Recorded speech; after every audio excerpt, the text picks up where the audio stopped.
안녕하세요. 커피앤톡입니다.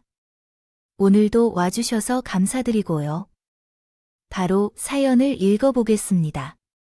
안녕하세요. 저는 40대 중반 여성입니다. 얼마 전에 친한 동료가 결혼을 했어요. 나이는 저보다 훨씬 어리지만 저희는 서로 많은 점이 통해서 친하게 지내고 있는 동료예요. 워낙 가까운 사이기도 하고 제가 결혼할 때 진심 어린 축하를 받았던 친구이기도 해서 저 또한 동료의 결혼식에서 축하를 해주었어요. 예쁜 드레스를 입고 베르즈 로드를 따라 입장하는 그 친구를 보는데 괜히 주책맞게 눈물이 고이더라고요.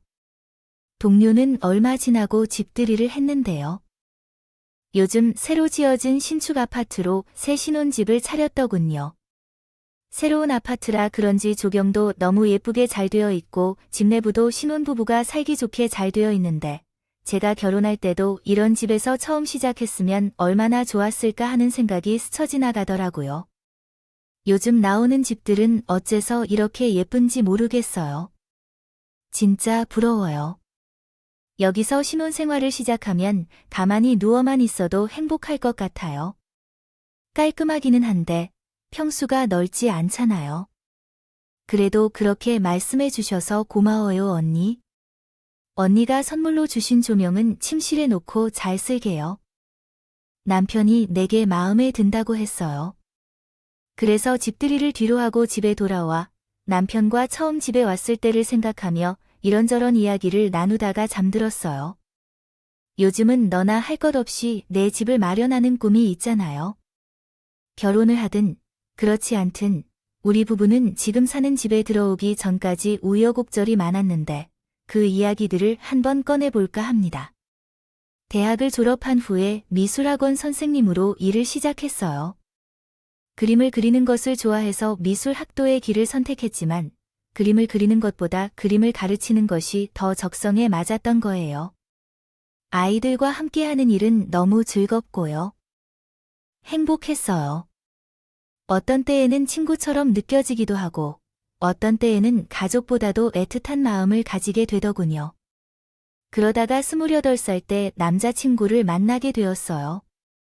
친구의 소개로 만난 남자친구는 저와 동갑내기였어요. 학력은 다르게 고등학교를 졸업하고 곧바로 생산직으로 취업을 해서 3교대 근무를 하는 사람이었어요. 처음에는 사무직으로 일하는 사람을 만나고 싶은 마음에 거절을 했었는데 몇 번 만나다 보니 사람이 참 재미있는 거예요. 하는 일도 살아온 환경도 달랐지만 남자친구와 저는 통하는 부분이 꽤나 많았어요. 그리고 다른 무엇보다도 꿈이 원대한 남자였는데 저도 어렸을 때부터 그런지요. 멋진 꿈을 가진 그 사람이 되게 매력적으로 보이죠. 지금은 생산직으로 일하고 있지만 인생은 단 한 번뿐이에요. 정말 멋지게 살 거야. 너와 해외여행도 정말 많이 다녀올 거고 앞으로 기대해도 좋을 거예요. 우리가 결혼하면 한강을 보는 집에 꼭 함께 살자고요. 그런 집을 만들어 줄게요. 포부가 특별한 그 사람이 참 멋지다고 생각했어요. 또한 남자친구는 경제에 엄격해서 10원 한 장도 서운하게 쓰지 않으셨어요.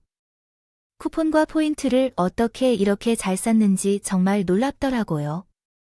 제가 여성인데도 그분보다는 수십 변이 부지런한 모습을 보고 믿을 만하다고 생각했었어요.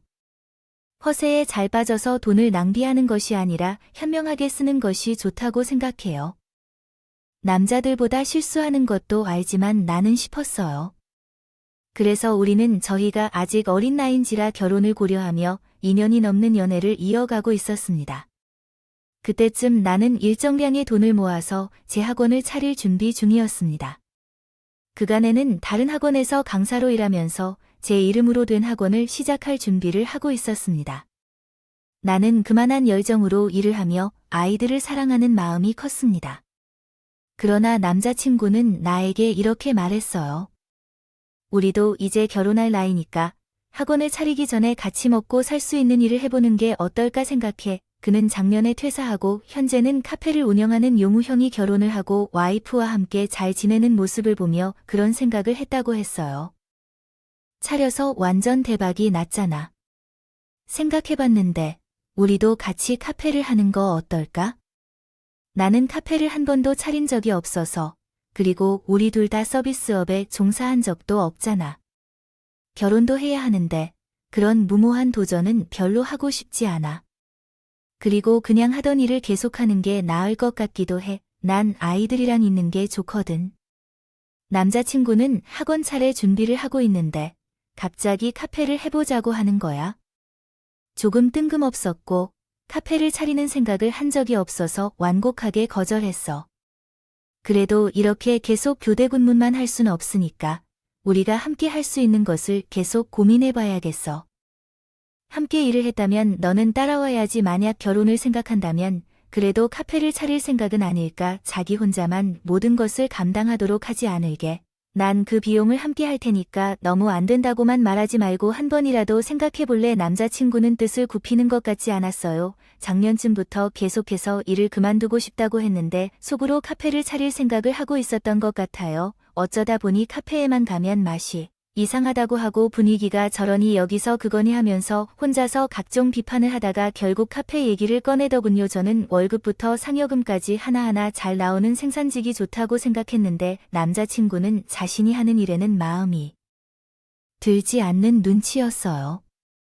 뭔가 다른 사람들한테 좀 더 대우받는 일을 하고 싶은 것 같았어요. 남자친구는 자기가 목 좋은 기가 막힌 곳을 알고 있다면서 강력하게 말했었어요. 꽤 진심처럼 보였죠. 속는 척해서 부동산을 가봤는데 남자친구가 받은 그 자리의 가격이 너무 괜찮은 거예요. 그 순간 마음이 흔들렸다가 결국은 남자친구와 결혼을 할 생각이 있었기 때문에 그의 손을 잡아주게 되었어요. 제가 모은 돈을 투자해서 카페를 차리게 되었고 카페를 준비하면서 결혼식도 동시에 준비하느라 정신없는 날들을 보냈어요.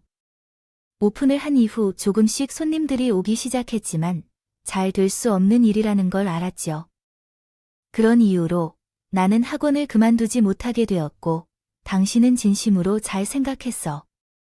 학원을 운영하는 것보다 우리가 함께 카페를 운영하는 것이 훨씬 더 많은 돈을 벌 수 있을 거야.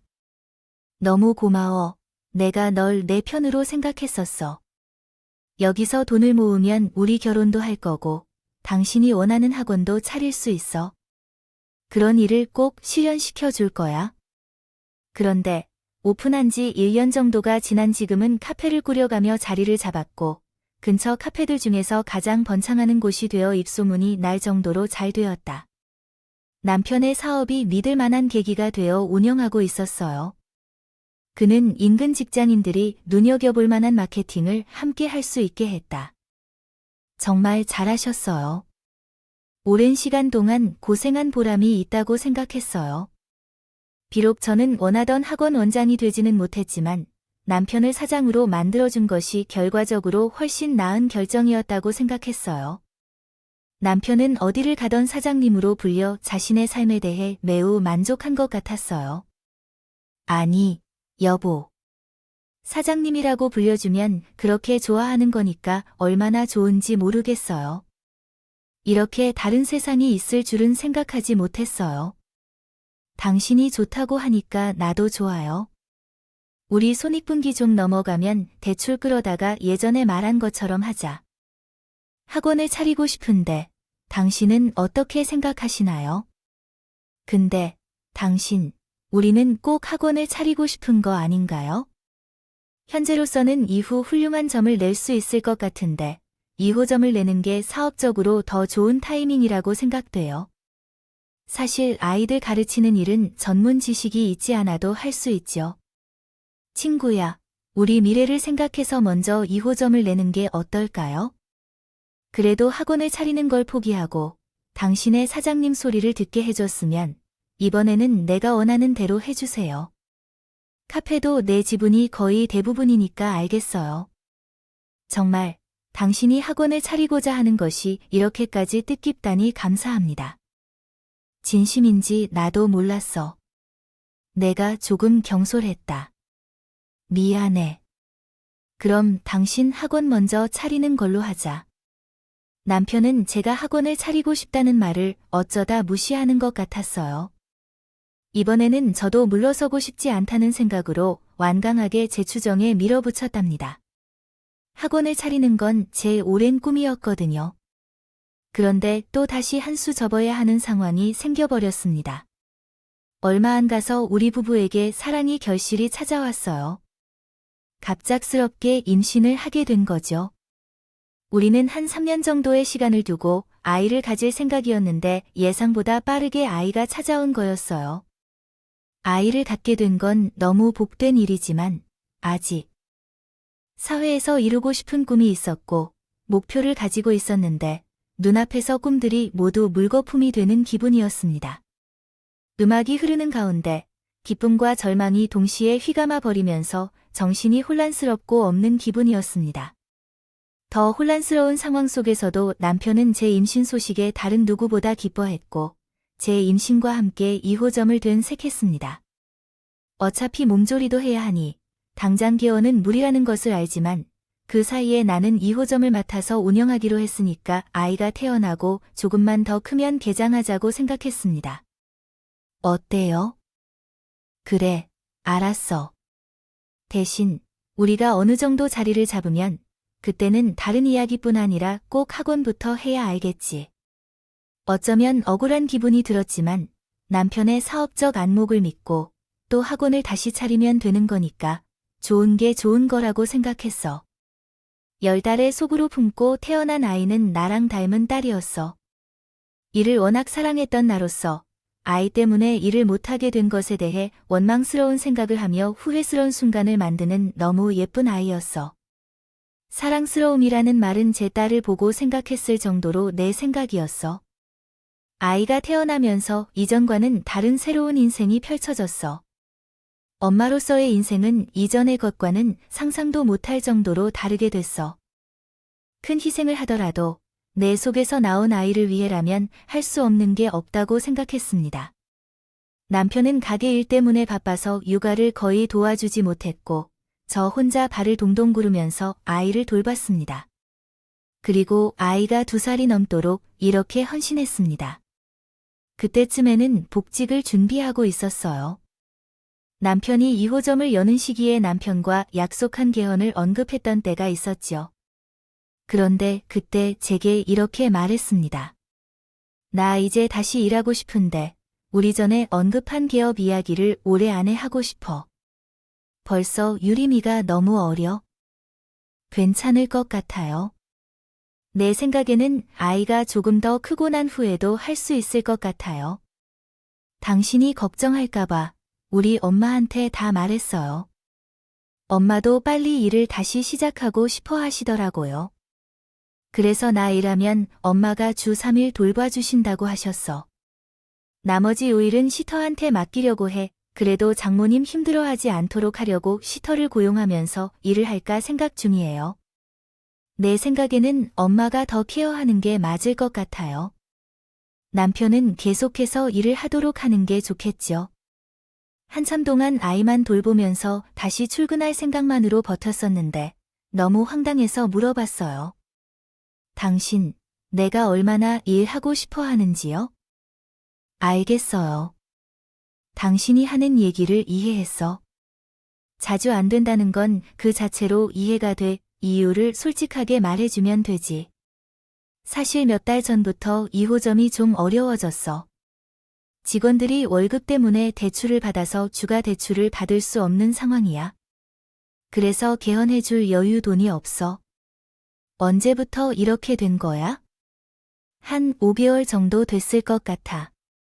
우리 가게 주변에 큰 프랜차이즈들이 2개나 들어오는 바람에 나도 마음이 좀 복잡해. 2호점을 접어야 할까 싶은데 그런 고민이 있었던 건 몰랐기에 추궁하듯 물은 제 자신이 조금 속상해 보였는데 그래서 저는 미안하다고 했고 일단 잘 버티자고도 말했어요. 최근에 여러 번 남편의 얼굴이 어둡게 보였는데 아이를 키우느라 바빠서 알아채지 못했던 것 같아요.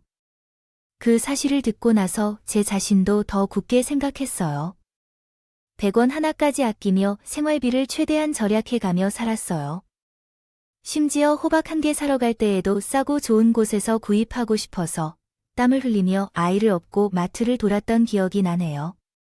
저는 남편의 개인적인 소비에 특별히 관여하지 않아서 어디에 얼마를 사용하는지에 대한 관심을 별로 가지지 않았어요.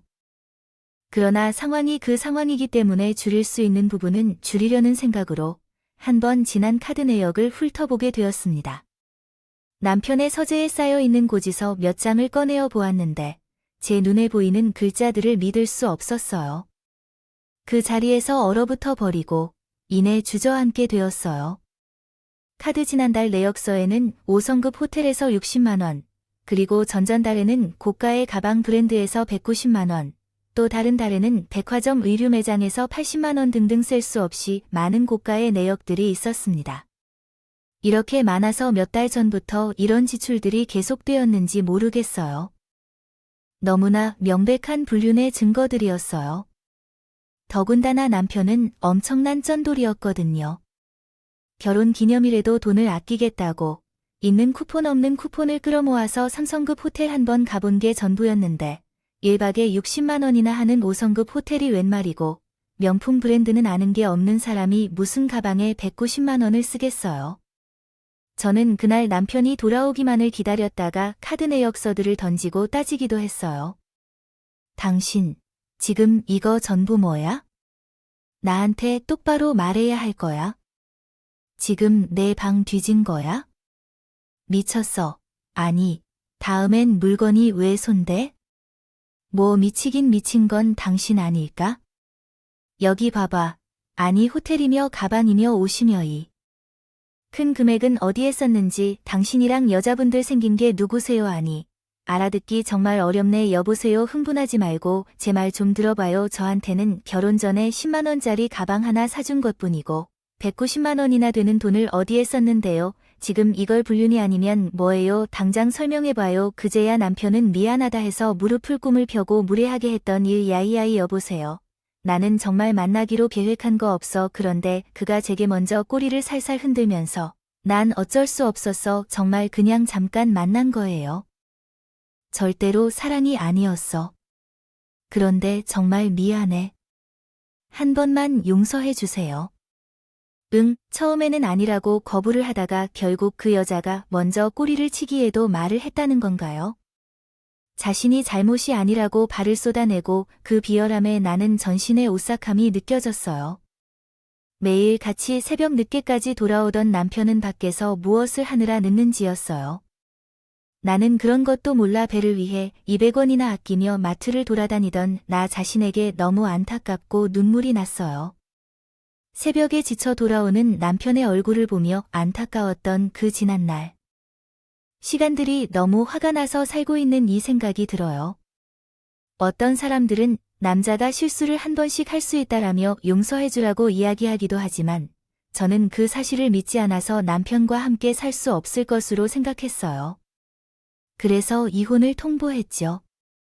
당신이 나에게 한 행동이 얼마나 엄청난 행동인지는 나 자신이 더 잘 알 거예요. 난 이렇게 살 수 없고 우리는 갈라야 한다고 생각해요.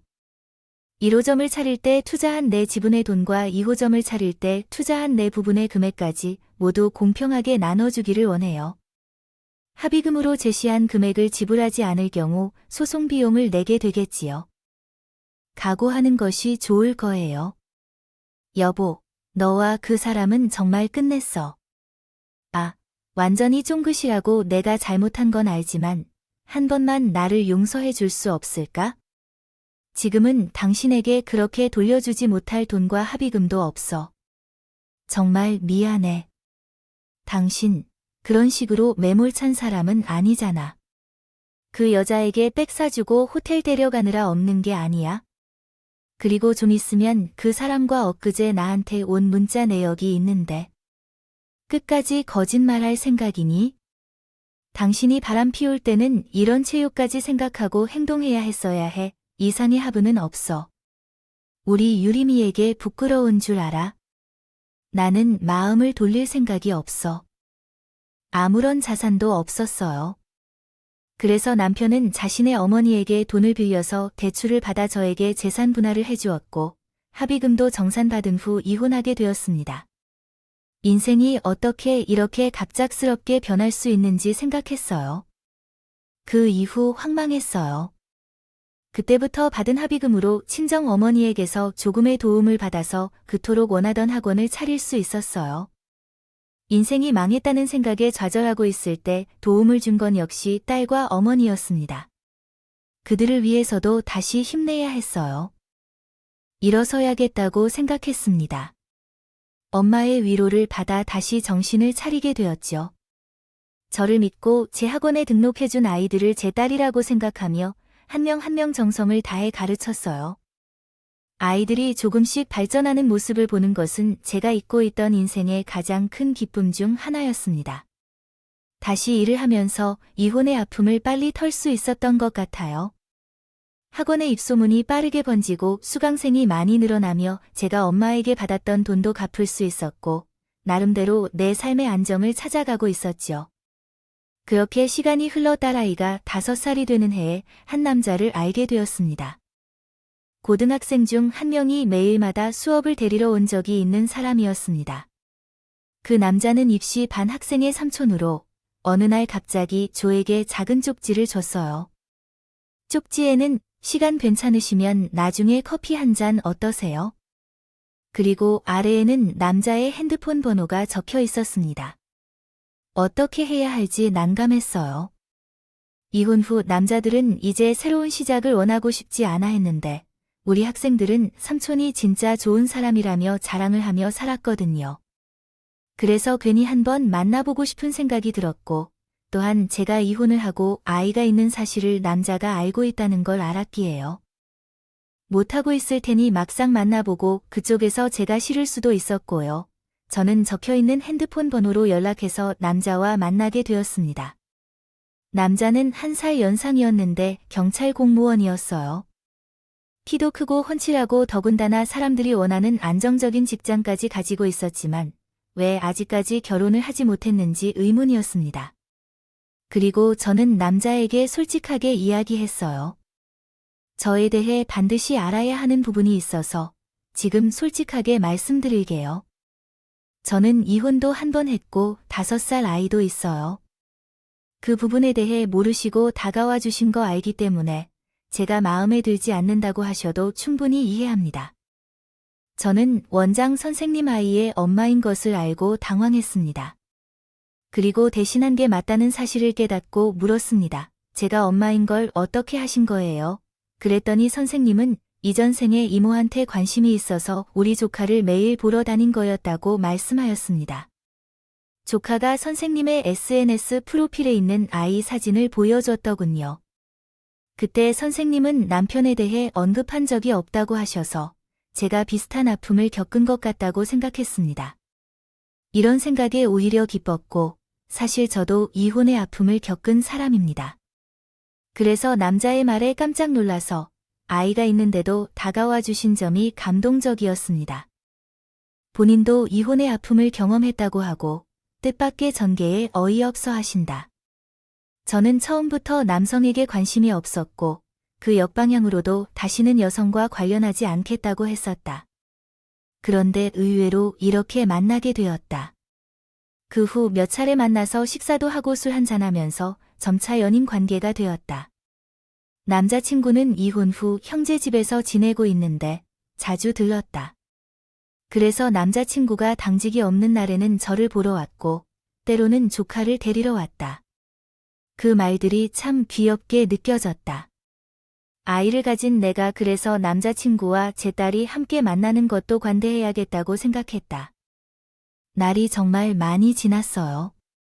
함께 만나는 것이 부담스러워하지 않을까 하는 생각을 했었는데 제 딸을 대하는 모습에 저는 사랑에 빠졌어요. 남자친구의 다정함에 너무 빠져들었거든요. 저희는 달콤한 연애를 이어가고 있었어요. 서로 왜 이혼했는지에 대해 암묵적으로 묻지 않고 있었는데 어느 날에는 제게 왜 이혼을 했는지 물어봤어요.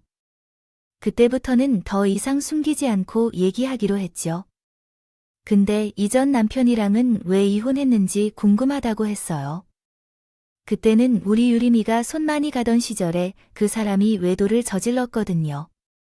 그 사건을 넘어갈 수 없어서 결국 이혼하게 되었어요. 남들이 보면 별일 아니라고 생각할 수도 있지만 나에게는 너무 큰 일이었어.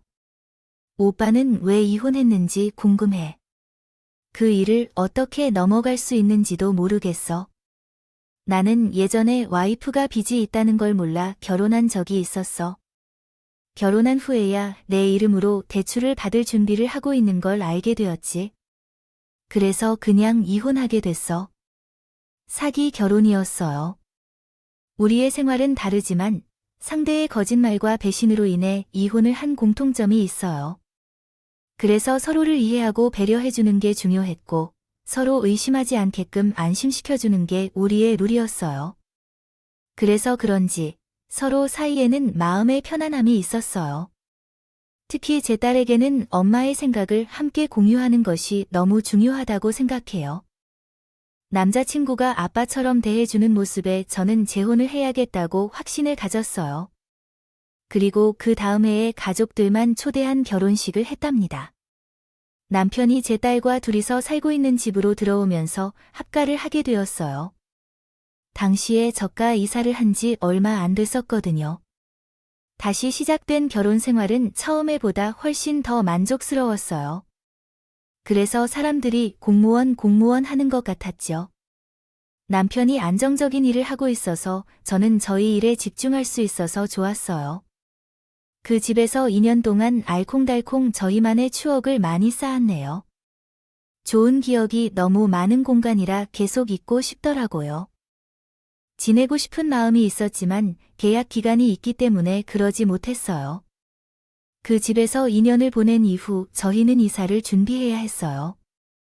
참 여보, 근데 이 집은 내년 초에 계약 만료라 이사할 집을 슬슬 알아봐야 할 것 같아. 벌써 그런 시간이 됐구나. 그래. 다음 주 주말에 같이 부동산 발품을 좀 봐볼까? 우리 유림이 책방을 하나 해줄 수 있는 집이면 좋겠는데 이사갈 집을 알아보기도 전에 나라의 책방을 따로 만들어주고 싶다고 말하는 다정하고 사려 깊은 사람이었어요. 그렇게 몇 주 동안 발품을 여러 군데 열심히 팔아먹었어요. 마음에 쏙 드는 집이 마땅히 없어서요. 애를 먹고 있었어요. 집을 비워줘야 하는 날이 다가오고 있었는데 어떻게 해야 할지 난감했어요. 그런데 그런 와중에 정말 마음에 드는 집을 발견했거든요. 기가 막힌 타이밍이었어요. 게다가 금액도 우리 예산보다 저렴했어요. 그 집을 선택하지 않을 이유가 없었어요. 젊은 부부가 정말 행운이 좋으시네요. 집주인이 아기가 유학을 떠난다고 커피집을 내놓았나 봐요. 게다가 여기 마음에 들었다던 사람들이 오늘 3팀이나 있었어요. 뭔가 계약금을 먼저 내는 사람이 먼저 여덟봤거든요. 바로 계약하실래요? 라며 제안하더군요. 이따가 다시 한 팀이 볼 예정이라고 했는데 저희는 이 집을 놓칠까봐 조마조마했어요. 그 자리에서 한순간의 망설임도 없이 결정을 내리기로 했어요. 곧바로 계약금을 냈어요. 알톤을 빼놓은 것 같이 속이 다 솔직했다니까요. 이전에 살았던 집은 방이 2개밖에 없어서 아이가 크면서 불편한 점이 많았는데 방도 널찍하고 전망도 좋아서 이전 집보다 훨씬 마음에 들었어요. 정말 타이밍이 어떻게 이렇게 잘 맞을 수가 있나 몰라. 하마터면 우리 집을 잃어버리고 길거리에 나가질 뻔할 뻔했잖아. 그렇죠, 여보. 음모론은 어쨌든 당신 말이 맞아요. 우리 집을 비워야 할 날이 얼마 남지 않아서 마음이 급해졌었거든요. 이렇게 딱 맞게 마음에 드는 집으로 계약을 할 수 있었던 것이 어떻게 이루어진 것인지를 생각해보면 다 이해가 돼요. 운명이 있는 것 같아요. 우리가 만난 것처럼 남편이 마음에 드는 집을 찾아서 희출망회인 것 같았어요. 저희도 마찬가지로 희출망회였어요. 우리가 함께 말 장난을 하면서 집에 돌아와서 기쁨 속에 축주를 마시고 잠이 들었어요. 그리고 그 대망의 이사날이 되었어요. 우리는 잔금을 모두 지불하고 짐을 옮기느라 정신이 없었죠. 비가 소낙비처럼 내리는 이사하는 날, 누군가 비 오는 날에 이사하면 잘 산다고 했던 말이 떠오르면서 비조차 예뻐 보였어요. 머리는 촉촉하게 젖은 채였지만 우리는 너무나 기분 좋았어요. 그런데 인생이 우리가 희망하는 대로 펼쳐진다는 것이 얼마나 드물까요? 좋은 기분이었던 하루가 어느새 최악의 날로 변해버리는 일이 흔합니다. 갑자기 중년의 남성이 우리 집에 온다는 게 어떤 상황인지 의아했습니다. 남편이 대신 대화를 나누러 나가셨고 그분이 집을 착각하신 것 같다면서 건네온 집 번호가 다른 집이라고 설명했습니다. 당신이 찾는 곳은 아래의 이삿짐 센터가 아닌 우리 집입니다. 저와 남편은 무슨 상황인지 알 수 없어서 순간 얼어붙었습니다. 잠시 후에는 전혀 믿을 수 없는 상황이 벌어졌어요. 어떤 할머니 한 분이 와서 우리의 행동을 비판하며 따지기 시작했어요. 우리는 오늘 왔다고 약속했는데도 아직 방을 정리하지 않은 채 남아있는 걸 보니 상황이 이해되지 않았어요. 급하게 집주인에게 전화를 걸었지만 전화기가 꺼져 있었어요. 그 순간 무언가 잘못된 것을 느꼈고 등골이 오싹해졌습니다. 서로 집주인이라고 주장하던 사람들도 소유하고 있는 집주인 번호로 전화를 걸어도 누구도 전화를 받지 않거나 번호가 없다는 대답을 받았습니다. 야속한 안내 메시지만 전달받았을 뿐이었습니다. 상황은 더 이상 자제할 수 없을 정도로 악화되어 갔습니다. 집으로 향하는 사람들의 수가 증가하면서 결국 8명의 사람들이 각자 자신의 집이라 주장하며 시작했습니다. 그들이 이삿짐 운반 차량을 완전히 못 움직이도록 차지하고 서로가 각자의 집에 서 있다고 주장하며 마비된 사태가 벌어졌습니다. 상대방이 자기 집일 뿐이라고 고향을 외치고 완전히 흥분하여 아수라장이 되었습니다. 각자가 이미 잔금을 다 지급한 상태에서 이삿짐을 옮겨왔는데 8팀이나 오니까 서로 자신의 집이라고 주장하니 난리가 났습니다. 한 집주인에게 전화를 거는 번호를 나눠주려 한 적은 없었습니다. 확인해 봤는데 8개의 번호가 전부 다르다고 합니다. 또한 허탈한 목소리로 남편에게 말했어요. 여러분, 우리의 전세 계약이 사기당한 것 같아요. 처음에는 웅성웅성 시끄러웠던 분위기도 금방 잠잠해졌고 누군가는 눈물을 흘리고 누군가는 참을 수 없다며 고래고래 울부짖었어요.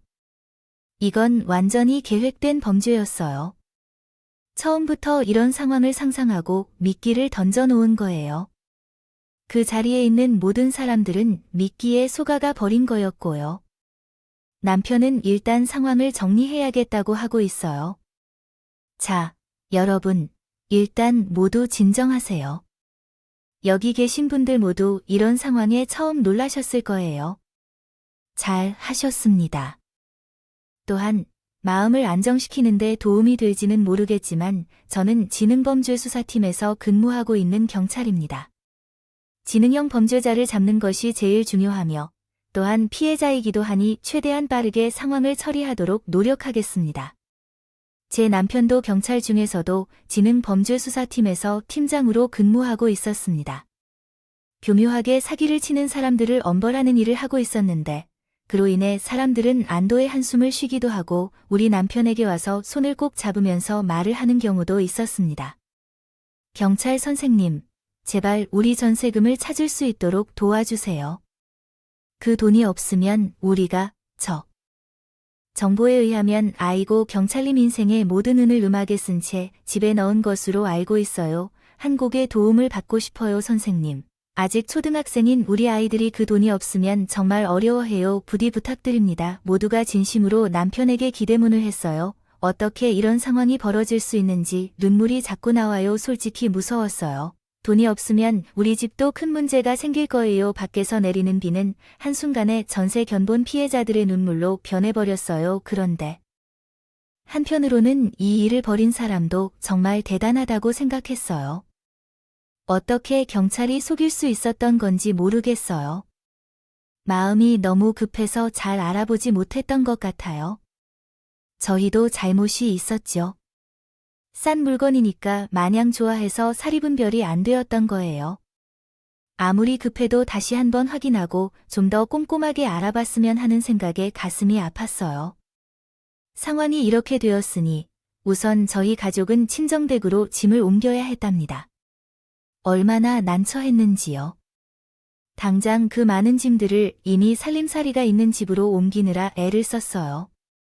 불안한 마음을 남편이 많이 달래주셨어요. 진짜 사기를 친 놈을 경찰이 잡기만 해봐 여보. 우리가 전세금을 반드시 돌려받을 것이니까 너무 걱정하지 마세요. 알겠죠? 바리바리 짐을 챙겨 엄마한테 들어와서 미안할 건데 걱정은 안 해도 돼. 우리 남편이 대한민국 경찰이니까 무서울 게 없어. 맞아요. 남편이 경찰이니 무서울 게 뭐가 있겠어요. 남편은 하루도 빠지지 않고 매일 야근을 하면서 범인을 검거하는 일에 전념하고 있어요. 당신이 그렇게 믿어주니까 더 열심히 해야겠다. 거의 덜미를 잡았어. 그 놈의 카드 내역이 나왔어요. 내일이나 모레쯤에는 검거가 될 것 같은데. 그리고 남편의 말대로 얼마 지나지 않아 범인은 체포됐어요. 수업 중에 남편이 전화를 했어요. 남편이 말했어요. 여보, 지금 바로 와서 그놈 잡아. 저는 말했어요. 아니, 멀쩡하게 생겨서는. 남편이 다시 말했어요. 알겠어 여보. 지금 당장 가야 돼. 그래서 수업을 끝내지 않고 급하게 남편께서 근무하는 경찰서로 달려갔어요. 그 안에서 대담한 행동을 벌였던 그의 얼굴을 한 번 보기 위해 뛰어가서 마주쳤을 때 놀라서 소리를 질러버렸어요. 뭐야? 이게 무슨 일이야? 남편이 물었고, 여보, 왜 그래? 그러자 난세에 놀라서 다리가 후들거리고 말을 이을 수가 없었어요. 검거된 범인은 바로 제 전 남편이었던 것입니다. 여보이, 내 전 남편이야 뭐. 아니, 어떻게 이럴 수가 있어? 라는 생각이 들었습니다. 당신 뭐야? 당신이 진짜 이런 일을 벌인 사람이라고. 전 남편은 말없이 꿀먹은 벙어리처럼 있었고 곧바로 피해자들이 나타나기 시작했습니다. 다들 눈에 쌍심지를 켜고 면전에서 욕을 하기 시작했어요. 저는 이런 일이 있을 수 있는지에 대해 너무 놀라고 황당해서 말이 나오질 않았습니다. 전 남편은 알고 보니 저와 이혼을 한 이후 변명을 했던 것이었어요. 그래서 계약서상의 이름이 다르기 때문에 전 남편이 범인일 줄 상상조차 못했습니다.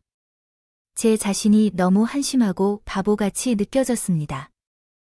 느껴졌고 죽어도 다시 만나기 싫은 그 인간의 얼굴을 보니 너무 역겨워서 견딜 수 없었어요. 간통도 모자라서 전세 사기를 치는 등 당신은 아직 사람이 되기에 멀었구나.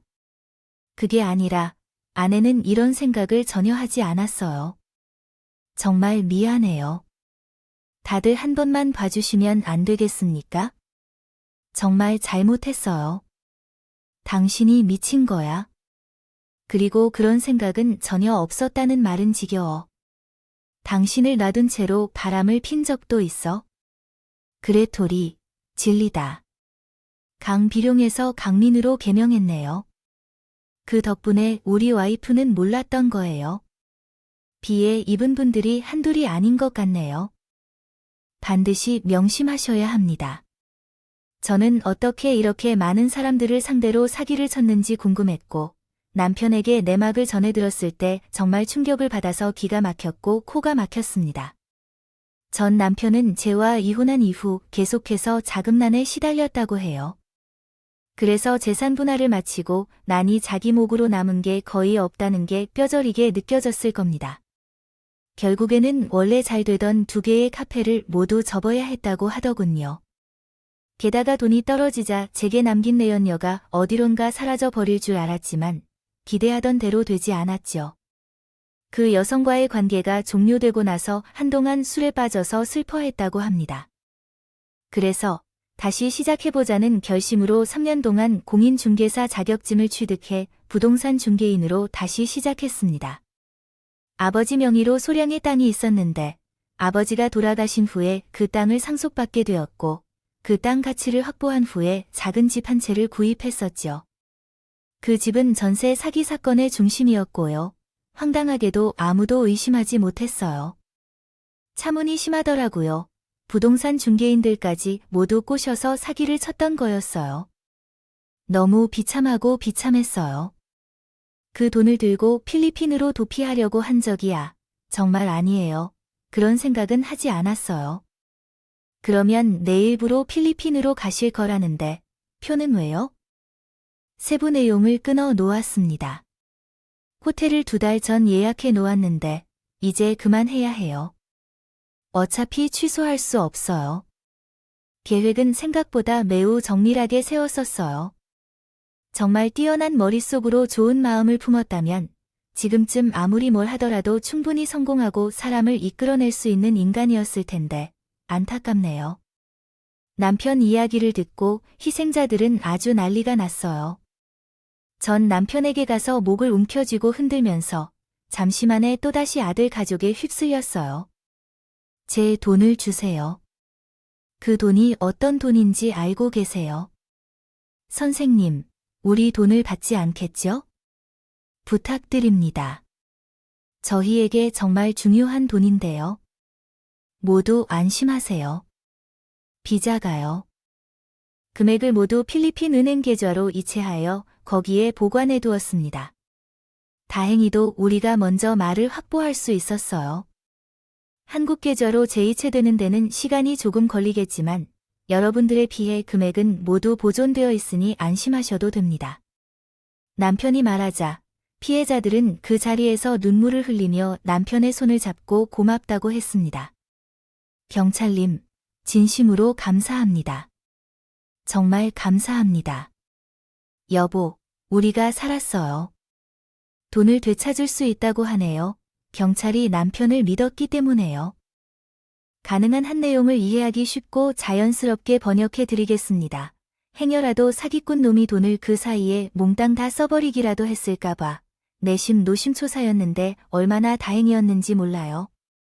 친정댁에서도 내색은 하지 않으셨지만 걱정을 많이 해주셨거든요. 그 이후 전 남편은 감형을 받고 싶어서 피해자들에게 자필로 반성문을 써내는 가상한 노력을 했던 것 같아요. 내용이 얼마나 가당치도 않은지 몰라요. 웃음도 나지 않았죠. 모두에게 막심한 피해를 주고 사기를 친 사실이 너무 명백해서 결국 법의 심판을 받게 되었습니다. 전 남편은 애당초 사기를 치려고 마음먹었고 8명의 피해자들과 한날 1시에 각기 다른 장소에서 전세 계약을 한 죄가 명백했으니까요. 또한 섭외했던 8명의 가짜 중개인들도 괜히 돈을 얻으려다가 뜬금없는 사고로 말라 할 수에 있었지만 그 일 이후 우리 부부는 작은 빌라로 이사를 가게 되었습니다. 일단 해보면 모든 가능성을 고려하는 태도로 신중히 살펴보고 구매를 결정했어요. 이 집주인은 매우 좋아서 기분 좋은 거래를 할 수 있었어요. 그 이후 새로운 집으로 이사하고 좋은 기운을 많이 받았고 새로운 생명이 우리 부부에게 찾아왔어요. 큰딸이 동생을 낳고 싶어하며 노래를 부르자 자연스럽게 그 소원을 이뤄주었어요. 이런 감사한 일상이 계속되었는데 태어난 아이도 예쁜 딸아이로 아름답게 자라며 두 자매의 엄마로 살아가고 있습니다. 남편은 둘째가 태어나자 첫째가 서운해질 수 있다고 생각하여 더 많은 사랑을 첫째 아이에게 기울였어요. 그는 깊은 사람이었고 운이 환복돼 둘째가 태어나고 우리 부부는 신축 아파트 청약에 당첨되어 재작년부터 새로 지은 깨끗한 아파트에서 편안히 살고 있어요. 이전에 오래된 빌라에서만 살았던 것과는 달리 이렇게 깔끔하고 편안한 집에서 생활하니 얼마나 좋은지 모르겠어요. 전 남편의 현재 상황은 알 수 없고 궁금해하지도 않아요. 아마도 지금쯤 다른 사람들을 속이고 있는지도 모르겠지만 이곳에서 듣는 이야기마다 느낌이 뒤숭숭해져요. 인생은 정말 어떻게 될지 알 수 없지요. 나처럼 힘든 경험을 한 사람들이 많다는 생각을 오래전부터 해왔는데 오늘은 여러분께 제 이야기를 전할 수 있게 되어 기쁘네요. 날씨가 점점 쌀쌀해지는데 제 이야기를 들으시면서 바쁜 일상 속 잠시나마 한숨 돌리는 여유를 즐기셨으면 좋겠어요. 제 이야기를 들어주셔서 감사합니다.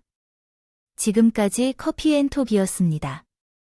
오늘도 끝까지 함께 해주셔서 감사하고 앞으로도 다음 영상에서 또 만날 수 있기를 기대합니다.